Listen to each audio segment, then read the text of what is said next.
नमस्कार दोस्तों, 2026 की शुरुआत हो चुकी है और इस साल का मेरा ये पहला वीडियो है। तो मैंने सोचा ये होना चाहिए एक ख़ास वीडियो, एक ऐसी स्ट्रैटेजी जो सबको पसंद आए और जिसके रिटर्न्स भी अमेजिंग हो।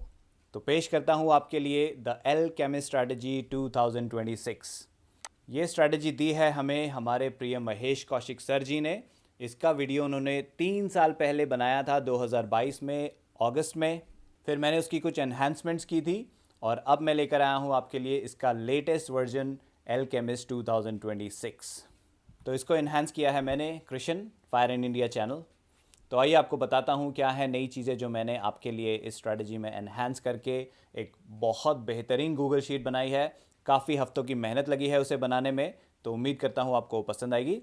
तो स्ट्रैटेजी को समझने से पहले मैं आपको बताना चाहूँगा कि इसके बैक टेस्टिंग के रिजल्ट्स क्या हुए होते। तो मैंने जो पिछला वीडियो बनाया था, अगर किसी ने तब से स्टार्ट किया होता इस स्ट्रैटेजी को और आज तक का इसका क्या रिजल्ट आया होता, तो वो पीरियड है 1 सितंबर 2022। मैंने अगस्त 2022 में वीडियो बनाया था। तो अगर कोई 1 सितंबर 2022 से स्टार्ट करता और 9 जनवरी जो कल की डेट थी जब तक मार्केट खुला था उस तक का मैंने बैक टेस्टिंग किया है, तो इस पीरियड में इस स्ट्रैटेजी के क्या रिजल्ट्स आए हैं। अगर कोई 1 लाख का कैपिटल लेकर इसे स्टार्ट करता, तो सबसे पहले देखते हैं कि निफ्टी में अगर कोई लमसम इन्वेस्ट कर देता, निफ्टी 20 के ETF खरीद लेता पहली ही तारीख को, मतलब 1 सितंबर 2022 को पूरा 1 लाख निफ्टी में इन्वेस्ट कर देता, उसके क्या रिटर्न्स आए होते। तो उसमें प्रॉफिट जनरेट हुए होते 54,525 रुपीज़ के, जो कि बनता है 54.53% का रिटर्न। तो ये तो हो गया लमसम पहले ही दिन इन्वेस्ट कर दिया तो ये रिजल्ट्स आए होते। अगर इस स्ट्रैटेजी के थ्रू इन्वेस्ट किया होता तो क्या रिजल्ट्स आए हुए होते। एक सेकंड का पॉज लीजिए, गेस कीजिए क्या रिजल्ट्स आए होते। इतना ही आए होते, इससे कम आए होते या इससे बेहतर आए होते। फिर उसके बाद मैं आपको रिजल्ट्स दिखाता हूँ। तो रिजल्ट्स हमारी एल्केमिस्ट स्ट्रैटेजी के हिसाब से आए होते 77,253, यानी कि 77.25% का एब्सोल्यूट रिटर्न। तो इतना ह्यूज अल्फा कैसे ये स्ट्रैटेजी जनरेट करती है, वो जानने के लिए आइए आगे बढ़ते हैं और मैं बताता हूँ इस स्ट्रैटेजी के सबसे पहले फ़ायदे क्या हैं करने के। तो अगर मैं फीचर्स ऑफ द स्ट्रैटेजी की बात करूं, सबसे पहला फीचर है based on the safest equity instruments Nifty 50, bank Nifty and gold ETFs। तो अगर आप किसी भी एडवाइज़र से पूछेंगे कि मुझे सेफली कहाँ इन्वेस्ट करना चाहिए, मोस्ट ऑफ द एडवाइज़र्स आपको बोलेंगे कि इंडेक्स में कर दो। इंडेक्स का मतलब डिफ़ॉल्ट होता है निफ्टी 50, उसमें कर दो, आपका पैसा अच्छा ग्रो भी होगा और सेफ्टी भी रहेगी। अब देखिए, शेयर मार्केट में 100% सेफ्टी कुछ नहीं है, तो कंपेरेटिवली ये बहुत सेफ़ है। अगर आप इंडिविजुअल स्टॉक्स में करते हैं तो उसके हिसाब से जो सेफ्टी लेवल है वो बहुत हाई है। तो ये सबसे पहला फीचर है। उसके बाद फीचर है कि we don't need to hunt for any shares to buy and sell. इस स्ट्रैटेजी में हमें जाके ये नहीं ढूंढना पड़ता है कि आज कौन सा शेयर बाय करूं, कौन सा शेयर सेल करूं, कोई शेयर बहुत गिर गया तो उसका क्या करूं, क्योंकि यहाँ शेयर्स में हम डायरेक्टली डील करते ही नहीं। हम सिर्फ निफ्टी, बैंक निफ्टी और गोल्ड में डील करते हैं, तो उनमें शेयर्स सेलेक्ट करने का झंझट है ही नहीं। नेक्स्ट फीचर है we don't need any technical knowledge to read charts. इसमें हमें कोई चार्ट्स नहीं देखने हैं, कोई इंडिकेटर्स नहीं देखना है। बहुत ही एक सिंपल स्ट्रैटेजी है जिसको मेथोडिकली हम फॉलो कर सकते हैं और रिटर्न्स अपने आप बनते चले जाते हैं मार्केट के हिसाब से। Very easy to understand and implement. जो आप मेरा पूरा वीडियो देखेंगे तो आप भी समझ जाएंगे कि कितना ईजी है समझना और उसे इम्प्लीमेंट करना। नेक्स्ट फीचर है safer returns which can beat FD and inflation by huge margins. तो पिछले स्क्रीन पर मैंने आपको दिखाया था कि निफ्टी लमसम इन्वेस्ट करके क्या रिटर्न आए वर्सेस स्ट्रैटेजी के क्या रिटर्न आए, तो कितना ह्यूज मार्जिन था वो हमने देख लिया है। तो FD को तो वो बहुत बहुत बहुत दूर तक पछाड़ रहा है, इन्फ्लेशन को बहुत दूर तक पछाड़ रहा है। तो ये स्ट्रैटेजी के रिटर्न्स काफ़ी बेहतर हैं और इन सब की वजह से हमें मिलता है पीस ऑफ माइंड, यानी कि हम पीसफुली स्ट्रैटेजी कर सकते हैं। हमें डर नहीं लगता कि हम किसी शेयर में ना फंस जाएं, किसी ऐसी जगह ना फंस जाएं जहां से निकलना मुश्किल हो। हाँ देखिए, अगर कोई लॉन्ग टर्म के लिए पूरा इंडेक्स ही बैठ जाए और उसमें हमारे ग्रोथ ही ना आए तो अलग बात है, लेकिन जिस तरह से हमारा इकोनॉमी ग्रो कर रही है, जिस तरह से हमारा इंडेक्स ग्रो करता रहता है, वो जब तक चलता रहेगा ये स्ट्रैटेजी फेल नहीं होने वाली। ये स्ट्रैटेजी बहुत अच्छे से चलने वाली है। यहाँ गारंटी मैं किसी चीज़ की नहीं ले रहा हूँ, आप खुद जाके बैक टेस्टिंग करके देख सकते हैं कि पास्ट में क्या हुआ, कैसे ये स्ट्रैटेजी काम करती है, इसके पीछे का लॉजिक क्या है, वो सब समझिएगा। फिर उसके बाद डिसीजन लीजिएगा कि आपको करना है या नहीं करना, क्योंकि कोई भी स्ट्रैटेजी आप करते हैं वो आपका खुद का रिस्क होता है। उसमें जो प्रॉफिट बनेंगे वो आपके, उसमें जो लॉस हुआ वो आपका। ठीक है। तो पूरा सोच समझ के ही आपको इन्वेस्ट करना है, इसे गारंटी की तरह मत मानिएगा कि ऐसा होगा ही होगा। पास्ट के हिसाब से मैं देख के चलता हूँ कि पास्ट में क्या हुआ है, उसके हिसाब से मैं आपको बैक टेस्टिंग के रिजल्ट्स बताता हूँ। फ्यूचर मैंने नहीं देखा, आपने नहीं देखा, तो फ्यूचर में क्या होगा मुझे नहीं पता। तो शेयर मार्केट में कुछ भी करना है तो रिस्क तो लेना पड़ेगा, तो वो समझ के आगे का वीडियो देखिए। अब मैं आपको बताता हूँ डिटेल्स ऑफ द स्ट्रैटेजी कि स्ट्रैटेजी में करते क्या हैं, एक एक स्टेप आपको बताऊंगा। तो सबसे पहले हम करते हैं ETFs का सिलेक्शन, और बहुत सारे ETFs नहीं, हमें सिर्फ 6 निफ्टी के ETF और 6 बैंक निफ्टी के ETF में डील करना है। प्लस अगर गोल्ड में अभी आप इन्वेस्ट कर रहे हैं तो गोल्ड में डील करना है, वो मैं आपको बताऊंगा। तो जो मैंने बैक टेस्टिंग के रिजल्ट्स दिखाए उसमें गोल्ड शामिल था, और गोल्ड में करने का क्या बेनिफिट होगा वो भी मैं अभी कवर करूंगा। तो ये मैंने लिस्ट बनाई है जो बैक टेस्टिंग के लिए मैंने यूज़ किया है।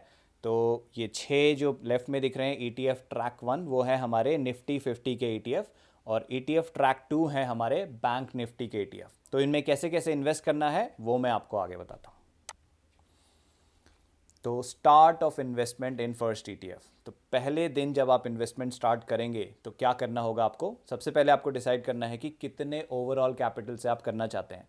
यहाँ हम एग्जाम्पल लेंगे 1 लाख रुपीज़ का, ठीक है। आप कम ज़्यादा कर सकते हैं इसको अपने कैपिटल के हिसाब से। तो 1 लाख के एग्जाम्पल के साथ मैं पूरा वीडियो आपको समझाऊंगा। बैक टेस्टिंग भी जो मैंने आपको दिखाई वो 1 लाख के एग्जाम्पल पे दी। तो ऐसा नहीं कि 1 लाख से ही करना है, कम ज़्यादा आपके ऊपर है, लेकिन एग्जाम्पल के लिए कोई फिगर तो लेना पड़ता है, तो हमने 1 लाख का फिगर ले लिया। तो सबसे पहले हम निकालते हैं लमसम अमाउंट कि एक बार में लमसम अमाउंट हमें कितना इन्वेस्ट करना है, कहाँ इन्वेस्ट करना है वो मैं अभी बताऊंगा। तो लमसम अमाउंट निकालने के लिए हम निकालते हैं 6% ऑफ ओवरऑल अमाउंट। तो हमारा ओवरऑल अमाउंट है 1 लाख रुपीज़, उसका 6% जो होगा यानी कि 6000 वो है हमारा लमसम अमाउंट। और हमारा सिप अमाउंट कितना होगा वो होता है 1.6% ऑफ ओवरऑल अमाउंट। मैं ये परसेंटेज में आपको क्यों बता रहा हूँ, क्योंकि अगर आप बढ़ाएंगे 1 लाख को 2 लाख करेंगे तो 6000 12,000 बन जाएगा, और जो सिप अमाउंट है 1600 वो 3200 बन जाएगा। तो वो ऊपर नीचे अपने आप एडजस्ट हो जाएगा, जैसा आप शीट में डालेंगे वो सब कैलकुलेशन वहाँ पे लगी हुई है। तो हमें पता चल गया कि लमसम अमाउंट और सिप अमाउंट कितना है। अब हम स्टार्ट करेंगे अपना इन्वेस्टमेंट। तो पहले दिन हमें क्या करना है, invest lump sum amount 6000 rupees in Nifty 50 ETF on any one of the date shown below.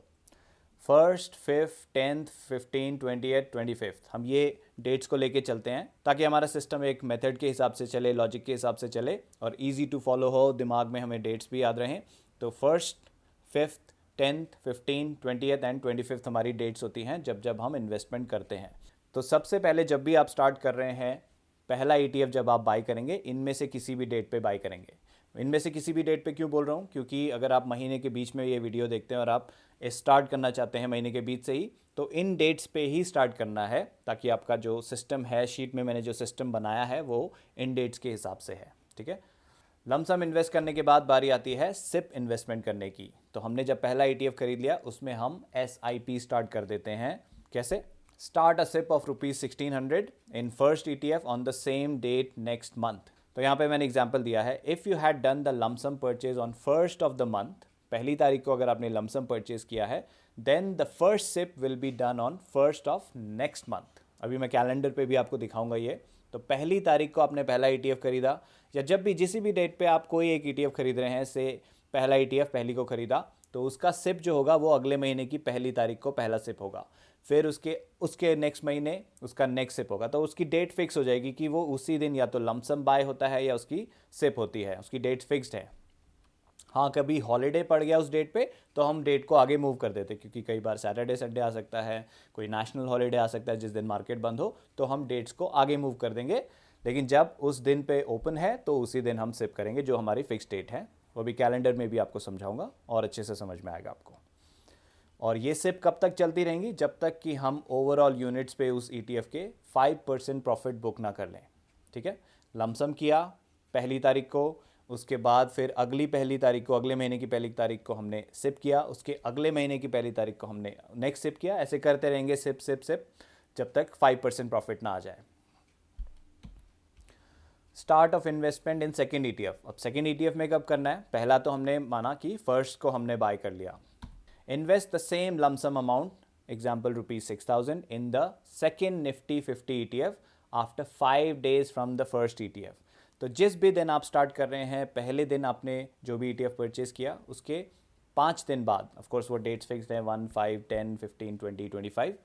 तो अगर आपने 5 तारीख को स्टार्ट किया तो 10 तारीख को नेक्स्ट ETF आप बाय करेंगे। वो भी सब कुछ मैंने शीट में ऑटोमेट कर रखा है, आपको सोचना नहीं पड़ेगा कि पहला कौन सा दूसरा कौन सा, शीट में सब कुछ ऑटोमेटेड है।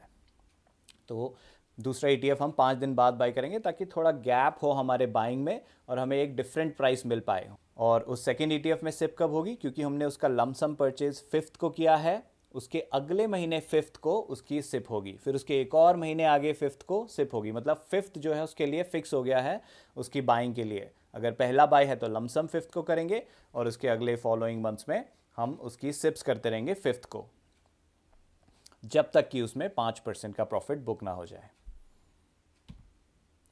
तो कैलेंडर पे समझ लेते हैं। ऊपर मैंने लेफ्ट में दिखा दिया लमसम अमाउंट 6000 और सिप अमाउंट 1600। अगेन ये 1 लाख के हिसाब से एग्जांपल है, वो आप ऊपर नीचे कर सकते हैं अपने अमाउंट के हिसाब से कि कितना ओवरऑल इन्वेस्ट करना है।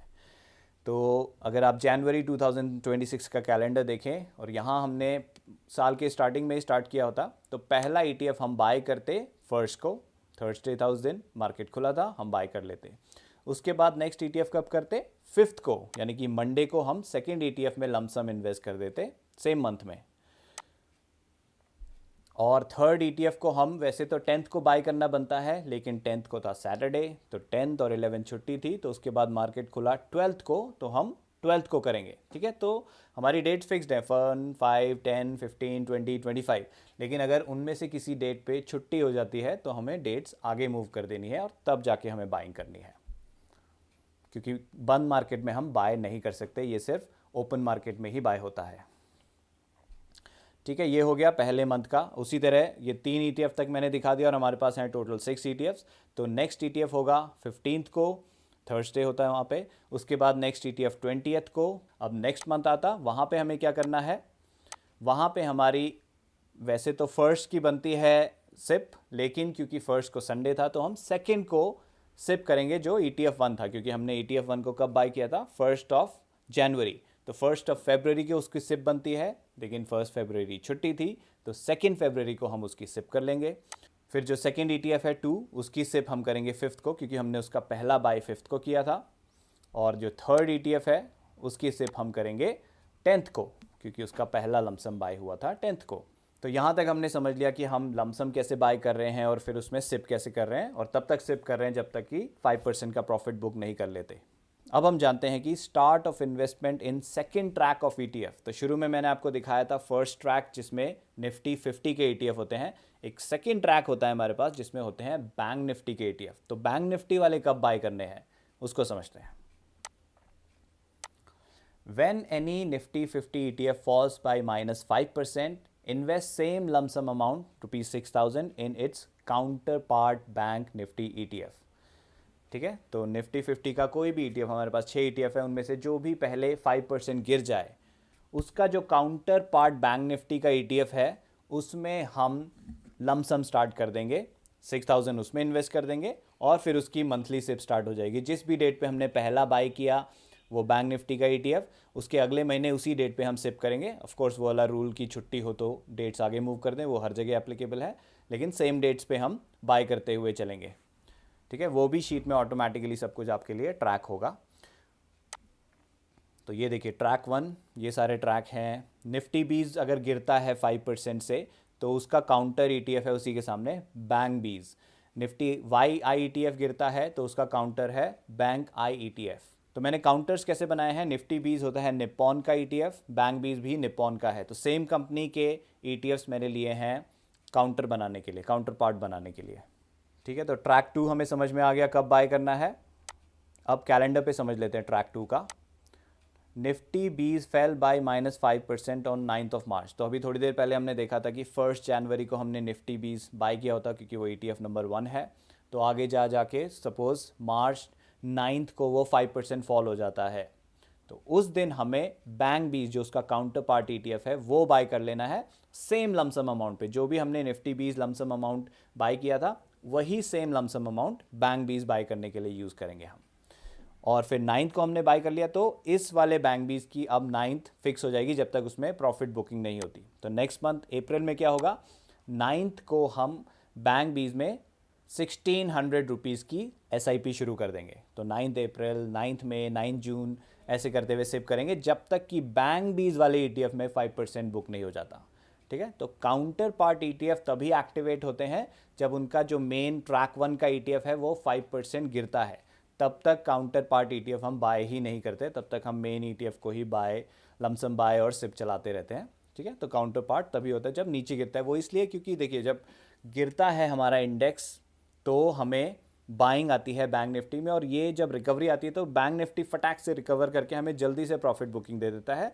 बाकी जब निफ्टी रिकवर करेगा तो वो थोड़ा टाइम लगाएगा। तो बैंक बीज की जो रोटेशन है वो बहुत फास्ट होती रहेगी। जब जब गिरेगा निफ्टी तब तब हम उसे बाय करते हैं। तो एक और बार रिकैप कर लेते हैं यहाँ पे ताकि हमें पूरा समझ में आ जाए। तो ये जो हमारा ट्रैक 1 के ETF हैं, जो निफ्टी 50 के ETF हैं, इनकी डेट्स फिक्स्ड हैं। हम 1 तारीख को निफ्टी 20 बाय करेंगे और निफ्टी वाई ETF को हम 5 को बाय करेंगे, और सारे डेट्स आप यहाँ पे देख रहे हैं। तो सपोज़ आपने मंथ के बीच में वीडियो देखा या मंथ के बीच में आप स्टार्ट करना चाहते हैं, तो जो भी नेक्स्ट डेट आ रही है वहाँ पे आपको वो वाला ETF बाय करना है। फॉर एग्जांपल, आप कुछ दिनों बाद वीडियो देखते हैं तो 15 की नेक्स्ट बाइंग आएगी, यानी कि निफ्टी 1 ETF से आप शुरू करेंगे अपने लमसम इन्वेस्टमेंट। फिर उसकी 20 तारीख को HDFC निफ्टी करेंगे, 25 तारीख को निफ्टी बीटा करेंगे, और उसके नेक्स्ट मंथ फिर निफ्टी 20 करेंगे। तो इस तरह से साइकिल चलती रहेगी। तो इनकी डेट्स फिक्स्ड हैं। और इनके काउंटर पार्ट ETF हम कब बाय करेंगे? जब जब उनके काउंटर पार्ट ETF में 5% का फॉल आएगा। तो बैंक बीस कब बाय होगा? जब निफ्टी 20 का जो हमारा एवरेज बाय प्राइस चल रहा है, निफ्टी को हम चार्ट पे नहीं देखेंगे कि वो ऑल टाइम हाई से कितना गिरा है, वो नहीं देख रहे हैं हम। हमने कहाँ पे निफ्टी 20 को बाय किया, उसकी सिप करते करते हमारा एवरेज प्राइस क्या है, उस एवरेज प्राइस पे जब 5% का फॉल आएगा तो हम बैंक बीस बाय करेंगे। उसी तरह जो सेकंड निफ्टी का ETF है, निफ्टी वाई ETF, उसमें अगर 5% का फॉल आया तो हम बैंक आई ETF को बाय करेंगे। ठीक है, तो काउंटर पार्ट ETF हम बाय करते हैं जब 5% का फॉल आता है ट्रैक 1 के ETFs में। और फिर प्रॉफिट बुकिंग, जो मैं अभी तक बता ही रहा हूं आपको कि 5% की प्रॉफिट बुकिंग जिस भी ETF में जिस भी दिन आए उस दिन करना है। प्रॉफिट बुकिंग के लिए कोई फिक्स डेट नहीं है। जब 5% आए प्रॉफिट बुक करो और उसमें से निकल जाओ, क्योंकि उसके बाद उसकी साइकिल फिर से स्टार्ट हो जाएगी। तो इसमें कोई ट्रेलिंग नहीं करनी है, कुछ नहीं करनी है। वो ट्रेलिंग वाला कॉन्सेप्ट ऑटोमेटिक है, क्योंकि एक निफ्टी में आया हम उसमें से निकल जाएंगे। अभी भी हमारे पास 3-4 निफ्टी के ETFs पड़े होंगे, अगर वो निफ्टी ऊपर जाता ही रहा तो हम उनमें से निकलते रहेंगे और ऊपर के प्रॉफिट में। और जिसमें हम बेच चुके हैं उसकी साइकिल रीस्टार्ट होती रहेगी, जो मैं आगे बताता हूँ आपको कि साइकिल कैसे रीस्टार्ट होगी और उन्हें कैसे बाय करना है। और जब हम सेल कर रहे हैं किसी ETF, उसके सारे यूनिट सेल कर देंगे, जो भी हमने उसके लमसम प्लस सिप में सारे बाय किए थे वो एक साथ सेल करके हम पूरा एग्जिट कर देंगे और उसकी साइकिल फिर से रीस्टार्ट होगी। और जो प्रॉफिट आप बुक कर रहे हैं उसे आप गोल्ड के ETF में इन्वेस्ट कर सकते हैं। तो मैंने जो बैक टेस्टिंग के रिजल्ट्स दिखाए थे उसमें यही हुआ था। जो भी हम हमारे एल्केमिस्ट के ETF से प्रॉफिट बुक कर रहे थे, जिस दिन प्रॉफिट बुक हो रहा था उस दिन हम गोल्ड के ETF को बाय कर ले रहे थे, और फिर वो इन्वेस्टमेंट हम लास्ट तक नहीं बेचा। वो मतलब वो लॉन्ग टर्म इन्वेस्टमेंट की तरह चल रहा है। तो बैक टेस्टिंग में हम गोल्ड को सेल नहीं कर रहे थे, सिर्फ बाय बाय बाय बाय, जैसे जैसे प्रॉफिट आ रहा है वहाँ पे। इसे आप दो शॉप्स की तरह देख लीजिए। एक आपका चल रहा है एल्केमिस्ट के ETF, जो कि ट्रैक 1 और ट्रैक 2 ETFs कंबाइंड, वो सारे ETF, वहाँ जब भी प्रॉफिट आ रहा है उसका प्रॉफिट हम अपनी शॉप 2 में डाल रहे हैं, जो कि है गोल्ड के ETF। और इस शॉप 2 को हम बेचते नहीं हैं। जो बैक टेस्टिंग में आपने देखा उसमें कोई सेलिंग नहीं की है हमने। ठीक है, तो वो एक्यूमुलेट होते जा रहा है, होते जा रहा है। एक तरह से हम गोल्ड को एक्यूमुलेट कर रहे हैं थ्रू ETFs। शीट में मैंने ये प्रोविज़न दिया है कि अगर आप गोल्ड ETF बेचना चाहें तो उसको आप बेच के रिकॉर्ड कर सकते हैं, लेकिन बैक टेस्टिंग में कोई सेलिंग नहीं हुई थी। तो इसके फ़ायदे क्या हैं जो हम गोल्ड में ETF कर रहे हैं, क्यों कर रहे हैं हम, उसके मैं आप कुछ पॉइंट्स बता दूं आपको। This will provide the following benefits. First is diversification. तो हम कैश मार्केट में तो कर ही रहे हैं, निफ्टी बैंक निफ्टी के ETF जो हम बाय कर रहे हैं वो कैश मार्केट है। ये जो गोल्ड वाला है ये ज्वेलरी वाला मार्केट हो गया, तो एक डाइवर्सिफिकेशन हमें मिल जाएगा। कंपाउंडिंग इफेक्ट, तो हमारा जो प्रॉफिट है वो गोल्ड में जा रहा है और गोल्ड के प्राइसेस बढ़ेंगे तो हमारा वो इन्वेस्टमेंट बढ़ता जाएगा, तो उससे कंपाउंडिंग इफेक्ट क्रिएट होगा हमारी इन्वेस्टमेंट में। Hedging for market correction, usually when cash market falls gold rises. अब ऐसा हमेशा नहीं होता, आप पिछले कुछ महीने का देखेंगे तो कैश मार्केट भी ऊपर जा रहा था, गोल्ड और सिल्वर भी साथ में ऊपर जा रहे थे। लेकिन कई बार हमने ऐसे सिनेरियो देखे हैं जब कैश मार्केट क्रैश होता है तो गोल्ड और सिल्वर ऊपर जाते रहते हैं, क्योंकि पैसा इस तरह से मूव होता है। ठीक है, ये बहुत ही ऐसा नहीं है कि हर बार ऐसा हो, लेकिन काफ़ी बार ऐसा हमें देखने को मिला है। तो वो हेजिंग हमें मिल जाएगी कि अगर कैश मार्केट से हम पैसा निकाल के हम गोल्ड और ज्वेलरी वाले मार्केट में डाल रहे हैं। अब बात करते हैं कि restarting the investment in Nifty 50 ETFs। हमने निफ्टी 50 का ETF जब भी हम बेचेंगे तो उसमें रीस्टार्ट कब करना है, किस प्रोसेस से करना है। After booking profit in any Nifty 50 ETF, start its cycle on the same date next month as you had started it initially। तो मैंने जो आपको ट्रैक का डायग्राम दिखाया था जिसमें डेट्स फिक्स्ड हैं कि निफ्टी 20 की फर्स्ट है, उसका नेक्स्ट ETF की फिफ्थ है, तो जिस भी दिन आपने पहली बार उसका बाय किया था, जो लमसम या उसकी सिप डेट चल रही हैं, वो सेल कर दिया, तो सेम डेट पे हम नेक्स्ट मंथ उसे बाय करेंगे। अब वो सिनेरियो 1 और सिनेरियो 2, दो सिनेरियोज हो सकते हैं। पहला सिनेरियो क्या है, example purchased ETF 3 on 10th of the month. ठीक है, जो हमारा थर्ड नंबर का ETF है निफ्टी 50 का, सपोज हमने 10th ऑफ द मंथ उसे बाय किया और उसकी सिप चलती रही हर 10th। आगे जाके कुछ महीनों बाद उसका हमने 15th को सेल कर दिया, उसका प्रॉफिट आ गया 5% और हमने उसे सेल कर दिया।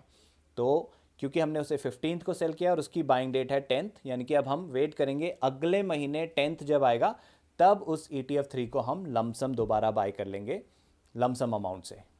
ठीक है, यानी कि 10th ऑफ नेक्स्ट मंथ। और उसकी सिप कब होगी, 10th of next to next month. जिस भी दिन आपने प्रॉफिट बुक किया है उसके नेक्स्ट टू नेक्स्ट मंथ, क्योंकि नेक्स्ट मंथ तो हमने लमसम किया है तो उसके नेक्स्ट मंथ हम सिप करेंगे, क्योंकि लमसम और सिप में हमारा एक महीने का गैप रहता है। तो ये हो गया सिनेरियो 1, जहाँ पे हमने 10th की बाइंग देखी और प्रॉफिट बुकिंग 15th को आया। लेकिन अगर प्रॉफिट बुकिंग 10th से पहले आ जाए तो क्या करना है। तो सिनेरियो 2 है purchased ETF 3 on 10th of the month, same cheese. It got sold after a few months on 8th, यानी कि इस बार हमारा जो सिप का डेट है 10th का, उससे पहले ही वो सेल हो गया, 2 दिन पहले। 8th को हमने सब कुछ सेल कर दिया, अब हमारे पास कैश आ गया।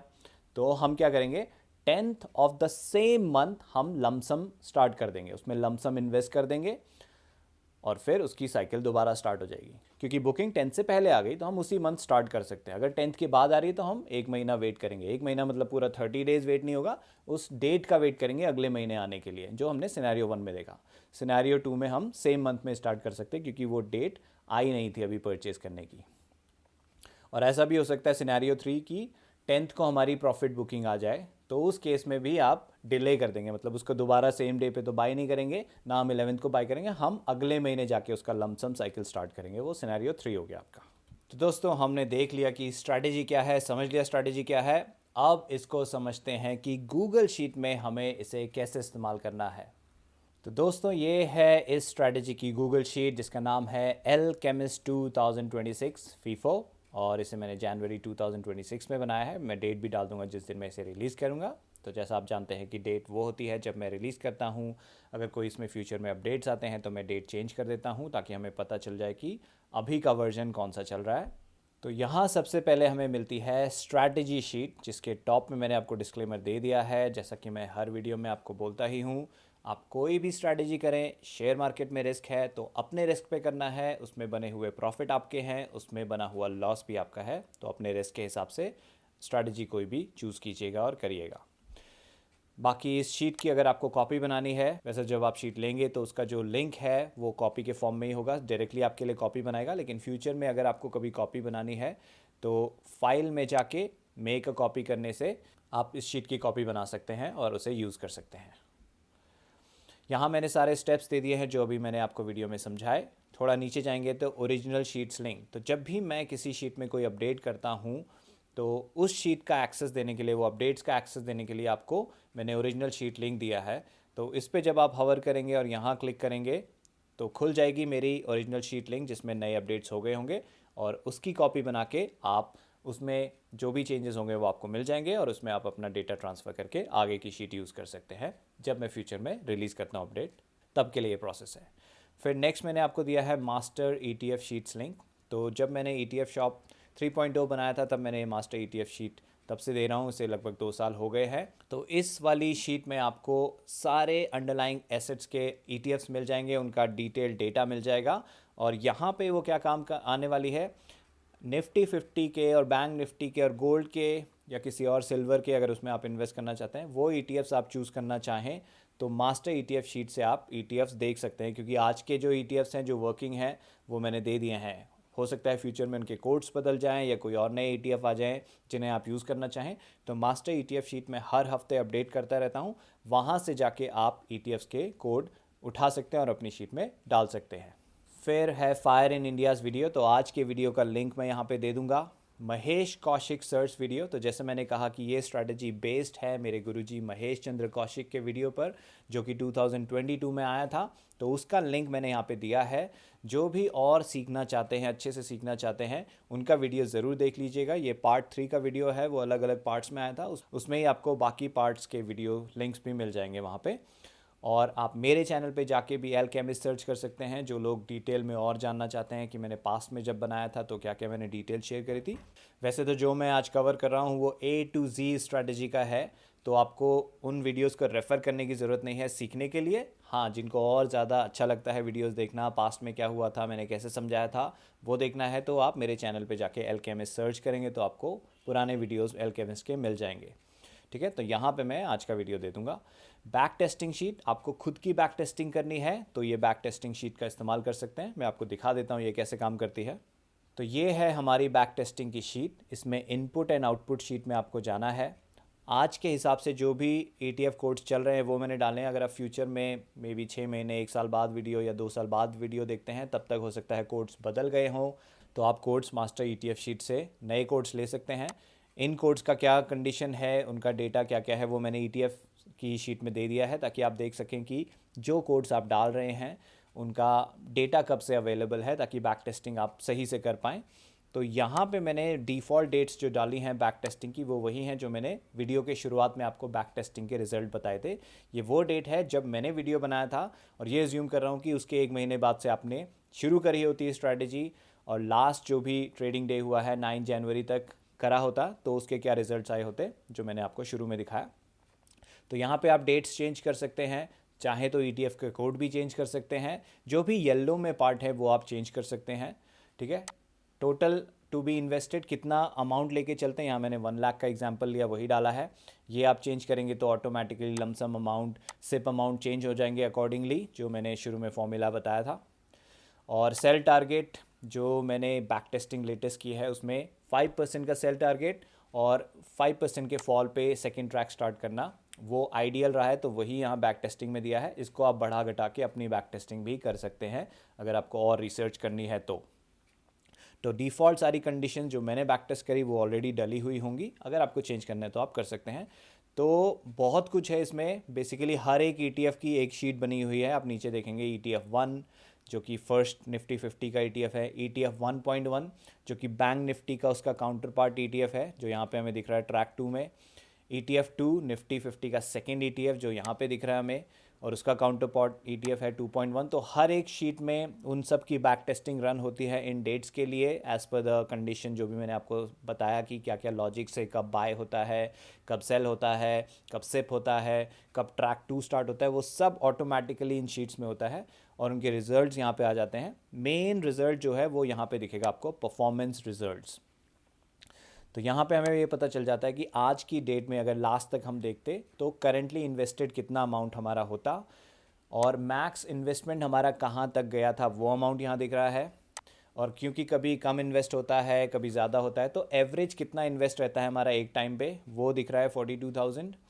सम ऑफ प्रॉफिट बुक, ओवरऑल जो हमने प्रॉफिट बुक किया वो यहाँ पे दिख रहा है। ये एल्केमिस्ट का पार्ट है, ठीक है, जो हमने ट्रैक 1 और ट्रैक 2 के ETF से प्रॉफिट बुक किया वो ये है। अगर हम उसे एब्सोल्यूट प्रॉफिट परसेंटेज के टर्म्स में देखें तो वो 40.58% होता है। हमारे जो मंथ्स लगे टेस्टिंग में 40 मंथ्स। XIRR, क्योंकि इस स्ट्रैटेजी में हमारा इन्वेस्टमेंट कई बार खाली पीरियड भी होता है जहां हमारा पूरा पैसा इन्वेस्टेड नहीं होता है, तो एब्सोल्यूट रिटर्न हमें ठीक से नहीं बताते कि हमारा एक्चुअल रिटर्न क्या है।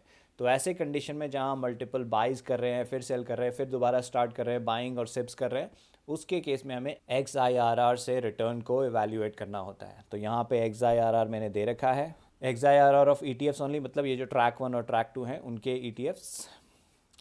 करंट वैल्यू ऑफ ETFs, आज की डेट के हिसाब से जो भी इनके CMP मार्केट प्राइस चल रहे होंगे उसकी वैल्यू क्या होती, मतलब हमारे 92,938 इन्वेस्टेड हैं तो उसकी वैल्यू 94,489, मतलब कुछ नोशनल प्रॉफिट जो अभी बुक नहीं हुआ है वो है। Max number of SIPs in any ETF, तो हम कितनी मैक्स सिप्स तक हम गए इस पीरियड में, 9 सिप्स तक करनी पड़ी, उसमें प्रॉफिट बुकिंग आ गई। कई बार कम सिप हुई होंगी, कई बार एक भी सिप नहीं हुई होगी, प्रॉफिट बुक आ गई होगी, कई बार 2-3 सिप, तो मैक्स 9 सिप तक हुई किसी भी ETF में। और फिर गोल्ड का इन्वेस्टमेंट, तो जो भी प्रॉफिट हम बुक कर रहे थे उसको हम गोल्ड में इन्वेस्ट कर दे रहे थे, तो उस गोल्ड के वैल्यू होती 77,253। मतलब ये जो 40,000 का प्रॉफिट हमने धीरे धीरे धीरे करके बुक किया, वो धीरे धीरे धीरे करके गोल्ड में इन्वेस्ट होता रहा। तो लास्ट डेट पर उस गोल्ड ETF की वैल्यू होती 77,000। तो इस 77,000 में से वो प्रॉफिट के 40,582 निकाल दूँ, तो हमारा एडिशनल प्रॉफिट गोल्ड में इन्वेस्ट करने से जो बनता है वो है 36,671। मतलब ओवरऑल प्रॉफिट आप देखना चाहें तो वो है जो हमने एल्केमिस्ट के ETFs में बुक किया, जो यहाँ आ रहा है, प्लस जो एडिशनल प्रॉफिट हमने गोल्ड में बुक किया, मतलब बुक नहीं किया, मतलब एक्यूमुलेट करा, उन दोनों को ऐड कर दे तो वो ओवरऑल प्रॉफिट आता है, जो कि मैंने यहाँ पे नीचे दिया है, एल्केमिस्ट ओवरऑल प्रॉफिट 77,253। तो 1 लाख के हिसाब से देखें तो एब्सोल्यूट रिटर्न ऑफ 77.25%, जो कि वीडियो के शुरू में मैंने आपको दिखाया था। तो यहाँ से आ रहा है परसेंटेज। तो अगर आप ऊपर के डेटा चेंज करेंगे, डेट्स चेंज करेंगे, अमाउंट चेंज करेंगे, परसेंटेज ऑफ टारगेट चेंज करेंगे और ट्रैक टू बाय या डिप ऑफ चेंज करेंगे, तो ये सारी वैल्यूज़ थोड़ी देर शीट लगाएगी कैलकुलेट करने में, डेटा डाउनलोड करने में, और फिर आपको यहाँ पे फाइनल परफॉर्मेंस का रिजल्ट दिखा देगी अकॉर्डिंग टू जो भी आप डेट वगैरह डालते हैं। तो ये है हमारी बैक टेस्टिंग की शीट। इसको आपको मेरी स्ट्रैटेजी शीट में लिंक मिल जाएगा, वहाँ से आप यूज़ कर सकते हैं। तो जब आप ये बैक टेस्टिंग की शीट खोलेंगे तो जो खुलेगी बाय डिफ़ॉल्ट शीट वो व्यू ओनली होगी, मेरी वाली शीट। उसका फाइल में जाके मेक अ कॉपी करेंगे तो आप अपनी कॉपी बना के फिर अपनी बैक टेस्टिंग कर सकते हैं, ये ध्यान रखिएगा। और फिर लास्ट में मैंने दिया है click here to watch the video to know how to select the other best strategies for yourself. तो मैंने कई सारी स्ट्रैटेजीज़ अपने चैनल पे डाली हुई हैं, तो कौन सी उनमें से आपके लिए बेस्ट रहेगी उस पर मैंने एक वीडियो बनाया, क्योंकि ऐसा नहीं कि 1 2 3 4 5 ये बेस्ट है, ऐसा नहीं होता है। किसी एक आदमी का बेस्ट दूसरे आदमी का बेस्ट नहीं हो सकता, वही सब मैंने वीडियो में डिटेल में बताया है। तो वहाँ जाके आप उस वीडियो को देख सकते हैं और एडिशनल स्ट्रैटेजीज़ अपने लिए सेलेक्ट कर सकते हैं। तो ये हो गई हमारी स्ट्रैटेजी शीट। अब नेक्स्ट हमें दिखती है मास्टर शीट। ये मैं पहली बार कॉन्सेप्ट लेकर आया हूँ, मैंने काफ़ी रिसर्च के बाद डेवलप की है। मास्टर शीट में क्या होता है, हम एक ही जगह से बाइंग और सेलिंग कंट्रोल कर पाएंगे। शीट में किस तरह से हम रिकॉर्ड करते हैं, एक्चुअल बाइंग और सेलिंग तो ब्रोकर में होगी जिसका कोई लिंक नहीं है। ऐसा नहीं है कि यहाँ पे बाई किया तो ब्रोकर में हो जाएगा, ब्रोकर में आपको खुद से बाय करना है। यहाँ शीट में आपको वो बताएगा कि किस ETF में किस तारीख को बाय करना है, कितने अमाउंट से, कितनी यूनिट से बाय करना है, उसकी सिप कब करनी है, उसमें प्रॉफिट बुकिंग कब करनी है। और उसे रिकॉर्ड करने के लिए, क्योंकि अगर आपने मेरे पिछले वीडियोस देखे हैं और मेरी पिछली शीट्स यूज़ करी हैं तो आपको पता होगा कि हम बाइंग को रिकॉर्ड करते हैं जब भी हम कुछ बाय करते हैं करंट होल्डिंग शीट में, वो यहाँ पे है। और जब हम कुछ सेल कर देते हैं वो करंट होल्डिंग शीट से उठा के हम सोल्ड शीट में डाल देते हैं, करंट होल्डिंग से हटा देते हैं, तो सोल्ड शीट यहाँ पे है।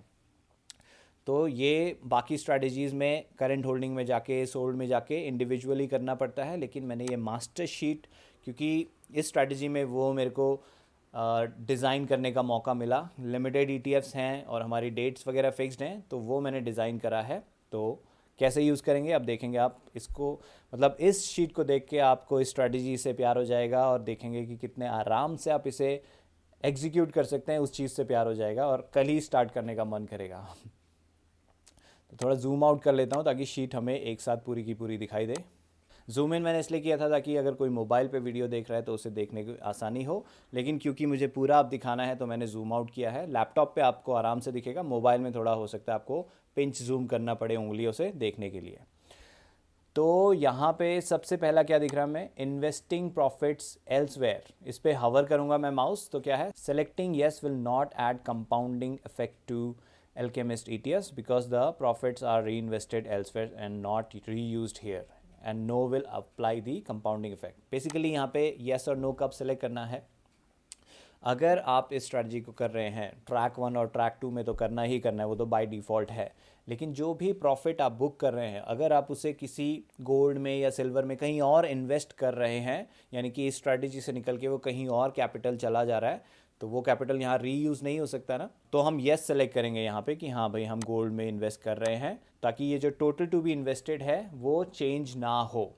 ठीक है, और ये 1 लाख कहाँ से आ रहा है, ये आता है हमारी कैपिटल मैनेजमेंट शीट में। तो जिस भी दिन आप स्टार्ट करें, कैपिटल मैनेजमेंट शीट में जाना है और आपको डेट डालनी है कि ओके इस दिन से मैं स्टार्ट कर रहा हूँ, कितने अमाउंट से आपको स्टार्ट करना है। बाय डिफ़ॉल्ट 1 लाख यहाँ पे डला हुआ है, अगर आपको इसे बढ़ाना घटाना है वो डाल सकते हैं। शुरुआत में 1 लाख कर रहे हैं, हो सकता है कुछ समय करने के बाद आपको मज़ा आने लगे और आप बढ़ाना चाहें तो यहाँ पे आप वो अमाउंट डाल सकते हैं। सेकंड रो में डेट डालिए और अमाउंट डालिए, उससे क्या होगा शीट को पता चल जाएगा अब अमाउंट बढ़ गया है, तो आपका लमसम अमाउंट और सिप अमाउंट ऑटोमेटिकली शीट बढ़ा के दिखाएगी और उस तरह से बाइंग करवाएगी आपको। और अगर आप कोई अमाउंट विड्रॉ करते हैं, मतलब शुरुआत में आपने 1 लाख रखा और 1 लाख डाला, लेकिन किसी वजह से आपको कैपिटल कम करना है, तो वो विड्रॉ वाले सेक्शन में डाल दीजिए डेट कि किस दिन आप इस स्ट्रैटेजी में से विड्रॉ कर रहे हैं और कितना अमाउंट विड्रॉ कर रहे हैं। तो वो शीट रिकॉर्ड कर लेगी कि अब नेट अमाउंट कितना बचा है आपको इन्वेस्ट करने के लिए। ओके, तो मास्टर शीट में ऑटोमेटिकली यहाँ आ जाएगा, इसलिए ये येलो में मैंने यहाँ पे नहीं दिया है।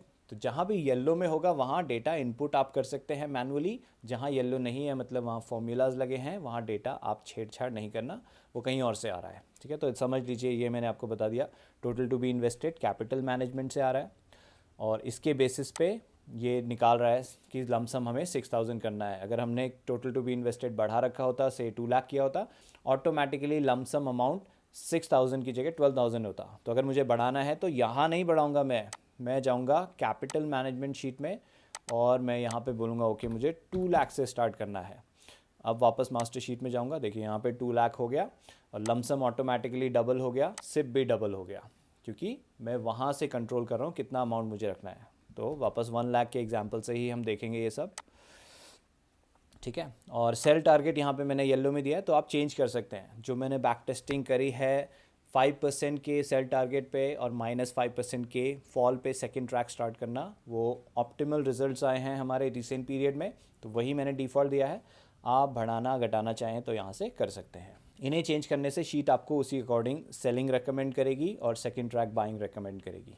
तो ट्रैक्स यहाँ पे हैं, ETF 1 है निफ्टी 50 का ETF, और ETF 1.1 है उसका काउंटर ETF बैंक निफ्टी वाला, तो निफ्टी 20 उसका काउंटर ETF बैंक 20।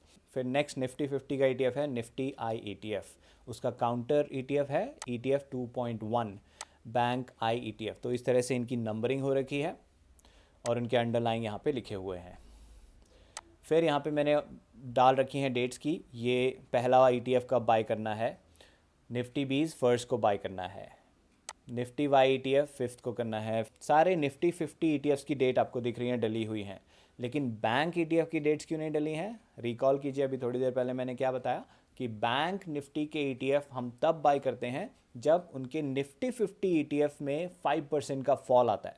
ठीक है, तब तक हम बैंक निफ्टी के ETF बाय ही नहीं करते जब तक उसके काउंटर पार्ट ETF में फॉल नहीं आया है। तो जब भी हम उसे बाय करेंगे ऑटोमेटिकली यहाँ पे डेट आ जाएगी।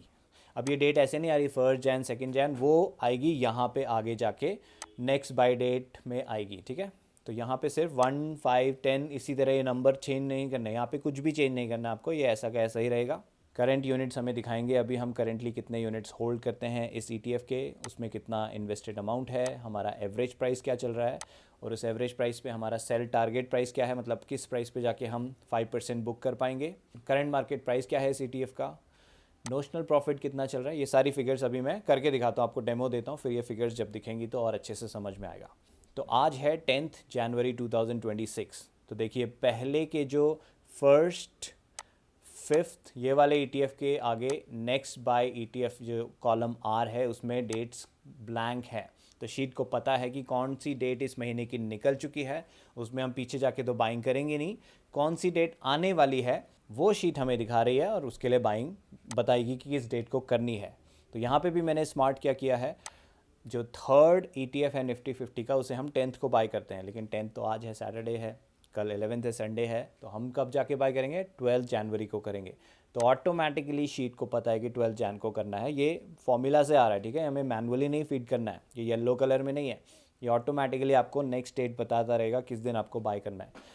ओनली इन केस ऑफ कि शेयर मार्केट का हॉलीडे है, एक्सचेंज बंद है, वो यहाँ पे एडजस्ट नहीं होगा क्योंकि वो काफ़ी डायनेमिक है, उसकी कोडिंग मैंने नहीं लगाई है, लेकिन उसके लिए मैंने आपको राइट हैंड साइड में दिया हुआ है, आप स्क्रॉल करेंगे ज़ीरोधा का लिंक मैंने यहाँ डाला हुआ है, तो ज़ीरोधा से ये जो हॉलीडे कैलेंडर है ऑटोमेटिकली पुल हो रहा है। इसी वजह से जब आप कॉपी बनाएंगे तो ऊपर एक मैसेज भी आएगा आपको शीट के ऊपर कि allow access, it's trying to import some data, उसको आप अलाउ कर दीजिएगा ताकि ये ज़ीरोधा का और एक और जगह डेटा इंपोर्ट होता है वो चेंज लॉग शीट में, ये दोनों इंपोर्ट हो जाए बिना किसी प्रॉब्लम के। ठीक है, तो यहाँ जाके आप देख सकते हैं कि ओके नेक्स्ट हॉलीडे कब आने वाला है। ये भी मैंने ऑटोमेट कर रखा है कि यहाँ पे आपको दिखाएगा नेक्स्ट हॉलीडे कब आने वाला है, उस डेट मतलब उस दिन क्या है, Monday Tuesday Wednesday whatever.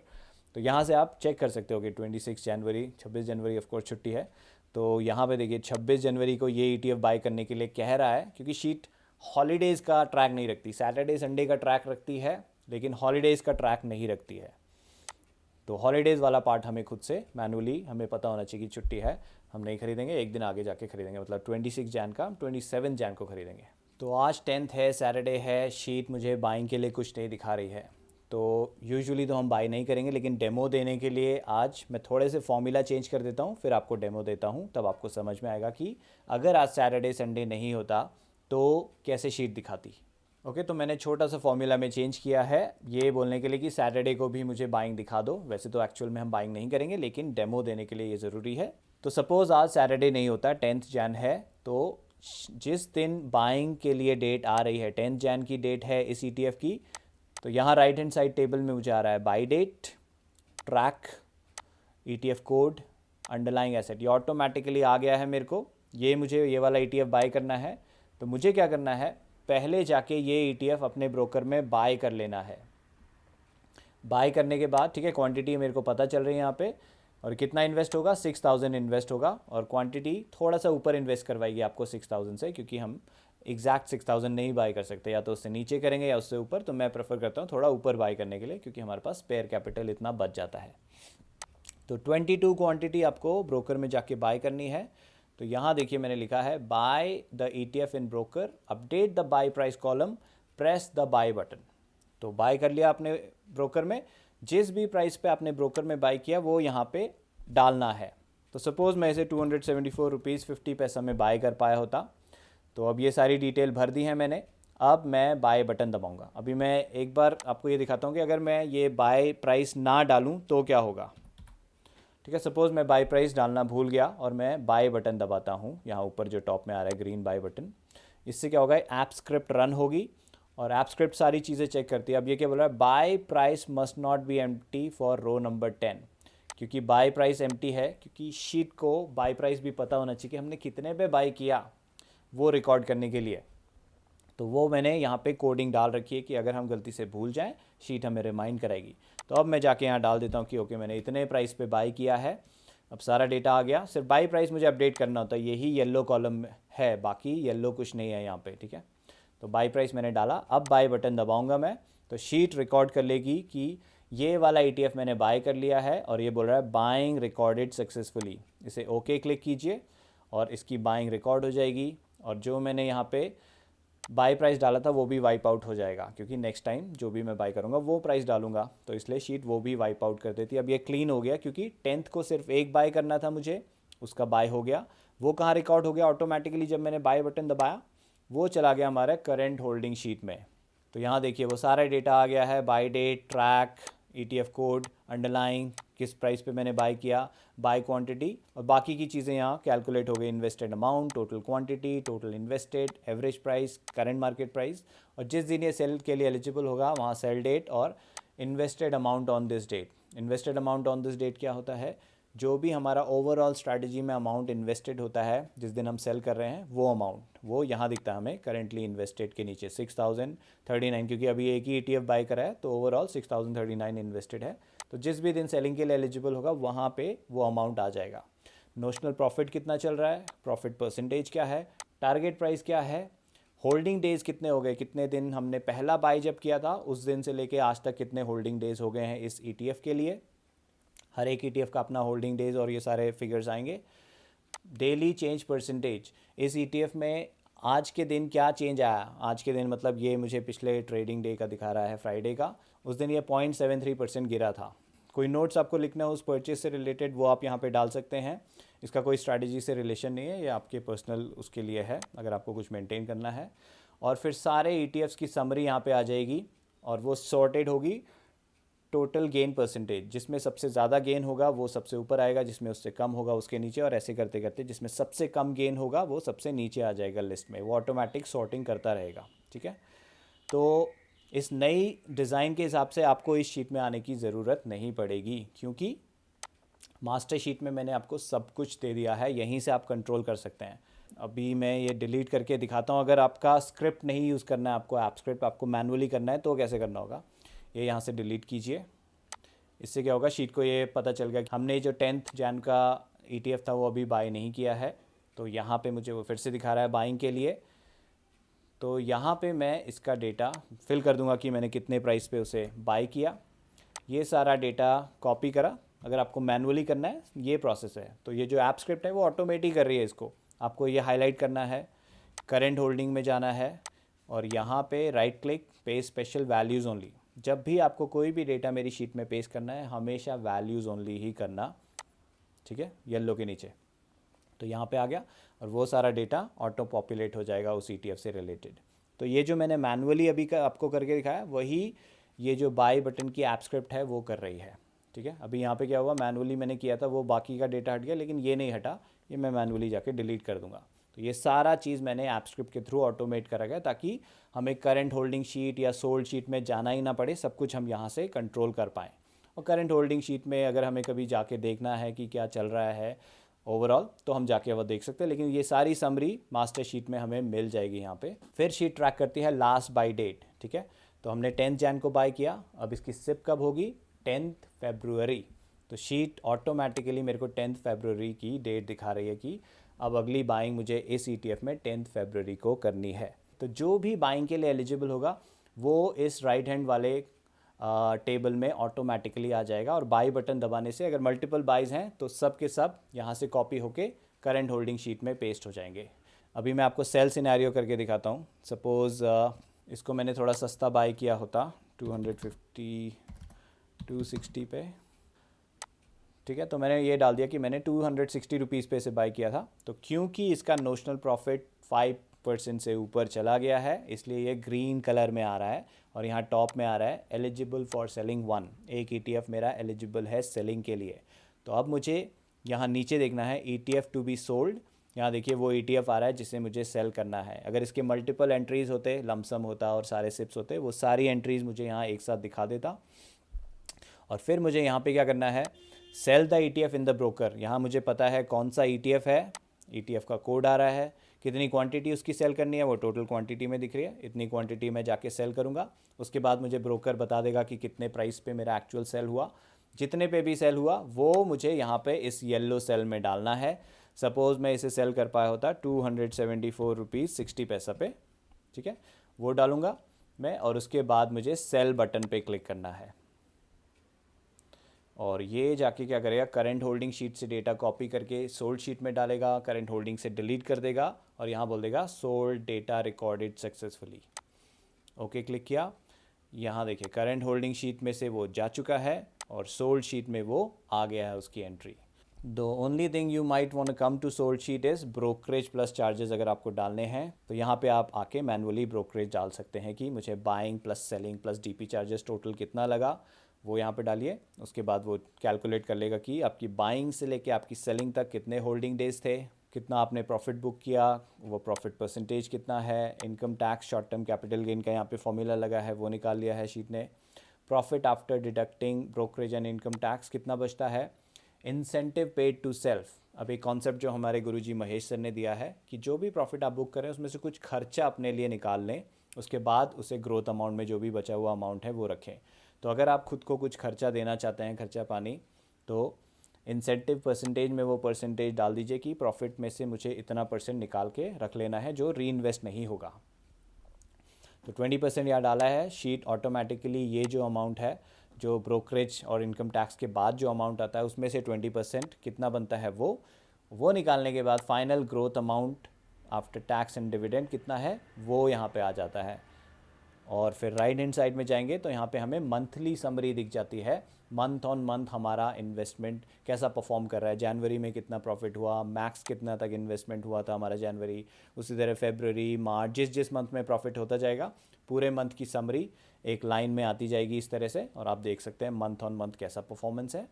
XIRR यहाँ टॉप में आ जाएगा, अभी नम आ रहा है क्योंकि बहुत हाई परसेंटेज आ रहा होगा XIRR का। मैंने 10th को ही बाइंग माना है, 10th को ही सेलिंग माना है, तो XIRR बेसिकली वो एक्स्ट्रापोलेट कर देता है कि 5% अगर मैं हर दिन बुक कर रहा हूँ तो पूरे साल में बहुत ज़्यादा परसेंटेज, तो XIRR after a few months automatically यहाँ पे आ जाएगा। तो शुरू में ना भी आए तो उसमें घबराने की कोई ज़रूरत नहीं है, वो XIRR का थोड़ा टेक्निकल इशू है, ठीक है। लेकिन कुछ मंथ्स बाद आप XIRR चेक करेंगे तो वो यहाँ पे आपको ऑटोमेटिकली दिखाने लगेगा।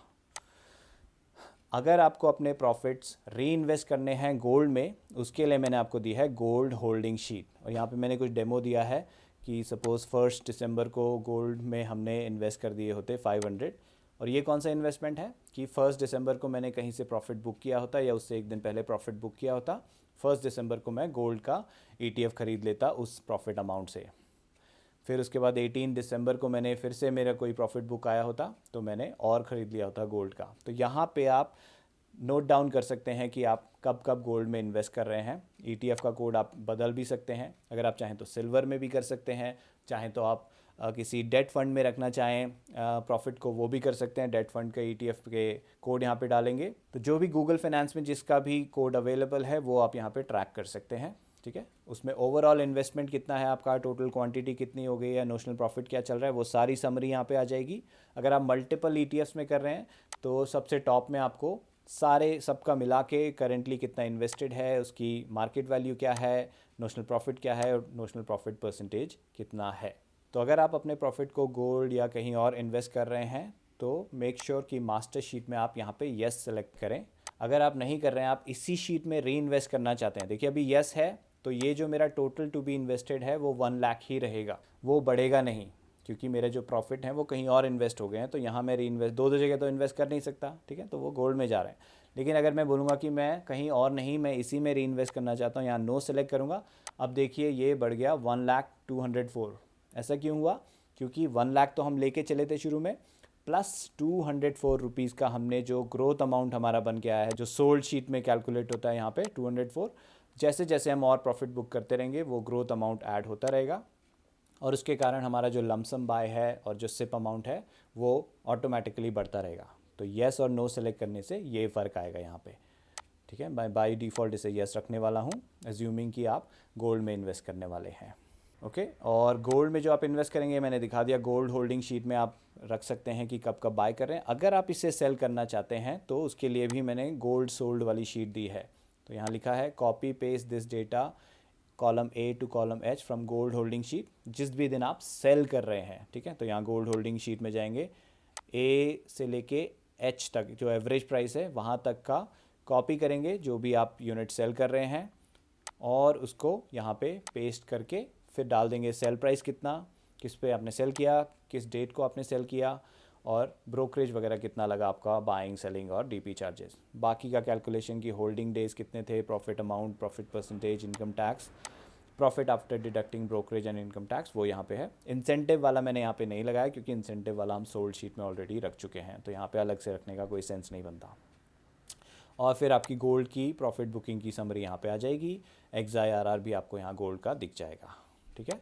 Only in case of your selling the gold, अगर आप लगातार एक्यूमुलेट करें तो गोल्ड सोल्ड शीट का आपको कोई इस्तेमाल ही नहीं है, आप गोल्ड होल्डिंग शीट का ही इस्तेमाल करेंगे, तो वहाँ पे आपकी ट्रैकिंग होती रहेगी कितना आपने एक्यूमुलेट कर लिया है। ओके दोस्तों, तो ये है हमारी Alchemist 2026 की स्ट्रैटेजी। उम्मीद करता हूँ आपको पसंद आई होगी, ये शीट पसंद आई होगी। तो अगर आपको ये शीट परचेज़ करनी है, इसका परचेज़ का लिंक मैं डिस्क्रिप्शन में दे दूंगा, वहाँ से जाके आप इसे परचेज़ कर सकते हैं। अभी फ़िलहाल हैप्पी न्यू ईयर डिस्काउंट चल रहा है, जिसका डिस्काउंट कोड है HNY2026 ऑल कैपिटल, वो यूज़ करेंगे आप, और आपकी कार्ट वैल्यू 500 रुपीज़ से ज़्यादा है तो आपको 20% का डिस्काउंट भी मिलेगा। तो वो डिस्काउंट सिर्फ 2-3 दिन और वैलिड है, तो अगर आप जल्दी परचेस करेंगे तो आप वो डिस्काउंट का भी फ़ायदा उठा पाएंगे। तो दोस्तों एंजॉय कीजिए ये अमेजिंग एल्केमिस्ट स्ट्रैटेजी, और मुझे कमेंट्स में बताइए कैसी लगी आपको ये स्ट्रैटेजी, कैसी लगी मेरी एनहांसमेंट जो मैंने गूगल शीट में की हैं, ताकि हमारी लाइफ ईजी हो जाए इस शीट को यूज़ करने की, इस स्ट्रैटेजी को यूज़ करने की, हम अपनी इन्वेस्टमेंट को ट्रैक कर पाएँ और सब कुछ अच्छे से कर पाएँ, ताकि हमें मोटिवेशन मिलता रहे और हम एक सिस्टमैटिक तरीके से आगे बढ़ते रहें। कोई फीडबैक होगा तो कमेंट में मुझे ज़रूर बताइएगा। जल्दी मिलूंगा आपसे अगले वीडियो में। नमस्कार।